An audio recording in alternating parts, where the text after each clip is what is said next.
पिछले दिनों मैं पहली बार फ्लाइट पर बैठी थी। सिंगापुर पहुंचने से पहले फ्लाइट जोर जोर से हिलने लगी। गनीमत ये रही कि कोई हादसा नहीं हुआ, लेकिन 21 मई को लंदन से सिंगापुर जा रही सिंगापुर एयरलाइंस की फ्लाइट में जब कुछ ऐसा ही हुआ तो बड़ा हादसा हो गया।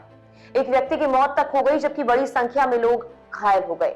विमान तो सुरक्षित लैंड करा लिया गया, लेकिन इससे पहले हुए टर्बुलेंस ने एक व्यक्ति की जान तक ले ली। आप भी अक्सर फ्लाइट में खराब मौसम के चलते टर्बुलेंस महसूस करते होंगे, लेकिन ऐसा होना क्या आम बात है? आखिर टर्बुलेंस होता कैसे है और इसके क्या खतरे हैं? जानने के लिए वीडियो को आखिर तक जरूर देखें। नमस्कार, मेरा नाम है मेघना सचदेवा। आप मुझे देख रहे हैं लोकमत हिंदी पर। बार बार यात्रा करने वाले यात्री उस अचानक झटके से वाकिफ होंगे जो किसी विमान के टर्बुलेंस होने पर हो सकता है। इस दौरान विमान हिल सकता है और ऊंचाई में अचानक बदलाव कर सकता है। ये अचानक काफी हाई स्पीड पर ऊपर पहुंच सकता है और नीचे भी आ सकता है। बीबीसी की रिपोर्ट के मुताबिक RAF के पूर्व अधिकारी BBC वेदर के साइमन किंग के अनुसार टर्बुलेंस सबसे ज्यादा बादलों में होती है, जहां हवा के ऊपर और नीचे की ओर प्रवाह होता है।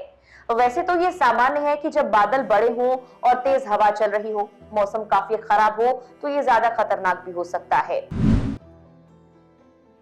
गौर करने वाली बात तो यह है कि सबसे खतरनाक ये तब होता है जब मौसम एकदम साफ हो और टर्बुलेंस होने की कोई संभावना ना हो, लेकिन फिर भी प्लेन डोलने लगे।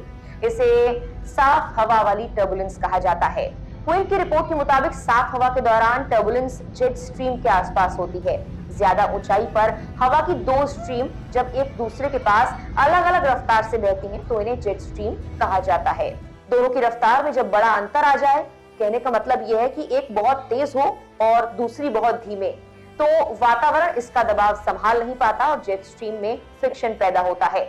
उड़ान के दौरान जब विमान इस फ्रिक्शन से टकरा जाता है तो प्लेन में टर्बुलेंस होता है, जिसे एयर टर्बुलेंस कहा जाता है और विमान हिलने लगता है।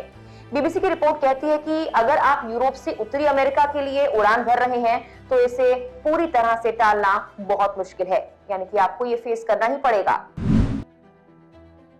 अब सवाल ये कि क्या ये आम है? हर किसी के साथ होता है जो विमान में ट्रैवल करता है, क्योंकि लंदन टू सिंगापुर के विमान में जो हुआ वो मंजर खौफ पैदा करने वाला है। तो आखिर कितना खतरनाक हो सकता है ये टर्बुलेंस? बीबीसी ने अपनी रिपोर्ट में कहा है कि क्रैनफील्ड विश्वविद्यालय में विमानन और पर्यावरण के एसोसिएट प्रोफेसर ग्रेटन कहते हैं, विमान को सबसे खराब स्थिति का सामना करने के लिए डिजाइन किया गया है। वो बताते हैं कि ऐसा होने की कल्पना नहीं कर सकते कि ये टर्बुलेंस विमान को नष्ट कर देगा। इससे होकर तो गुजरना ही पड़ता है, तो ऐसे में पायलट धीमी गति से चलने की कोशिश करते हैं। टर्बुलेंस हवाई यात्रियों के लिए तब खतरनाक हो सकती है जब सीट बेल्ट ना पहनी हो और सीट बेल्ट ना पहनने वालों पर कुछ गिर जाए, क्योंकि विमान के हिलने से सभी चीजों को मैनेज करना मुश्किल हो जाता है। यही कारण है कि जैसे ही विमान हिलने लगता है, सावधानी के लिए अनाउंसमेंट हो जाती है कि आप अपनी सीट बेल्ट लगा लें। विमानन विशेषज्ञ जॉन स्क्रिटलैंड ने कहा कि संचालित होने वाली लाखों उड़ानों के संदर्भ में टर्बुलेंस से चोटें बहुत रेयर थी। रिपोर्ट्स के मुताबिक अमेरिका के राष्ट्रीय परिवहन सुरक्षा बोर्ड ने कहा कि 2009 से 2022 के बीच अमेरिका स्थित एयरलाइंस पर 163 टर्बुलेंस से चोटें आई हैं, औसतन प्रति वर्ष लगभग 12। यानी कि ये आम है, लेकिन इससे चोटें होना काफी रेयर है। मौसम वैज्ञानिकों का कहना है कि पृथ्वी पर बढ़ता क्लाइमेट चेंज बढ़ते टर्बुलेंस का कारक बन रहा है। हालांकि दूसरा कारण यह भी माना जाता है कि अब पहले के मुकाबले उड़ानों की संख्या काफी ज्यादा बढ़ गई है, इसीलिए इसका सामना भी ज्यादा विमानों को करना पड़ रहा है। अगर आप विमान में यात्रा करते हैं तो टर्बुलेंस के दौरान खुद को सुरक्षित रखने के लिए खुद को तैयार कर सकते हैं। यात्रा के दौरान कोई भी भारी वस्तु आप बाहर न रखें। सीट बेल्ट से हमेशा खुद को बांध कर रखें, क्योंकि टर्बुलेंस अचानक आता है और तब संभलने का मौका शायद ही आपको मिले।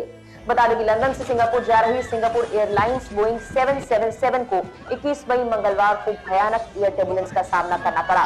टर्बुलेंस के चलते फ्लाइट को बैंकॉक में इमरजेंसी लैंडिंग करनी पड़ी। इस घटना में एक यात्री की मौत हो गई, जबकि 79 लोग घायल बताए जा रहे हैं। फिलहाल के लिए इस वीडियो में इतना ही। वीडियो अच्छी लगी तो इसे लाइक शेयर करना ना भूलें और चैनल को सब्सक्राइब भी जरूर करें।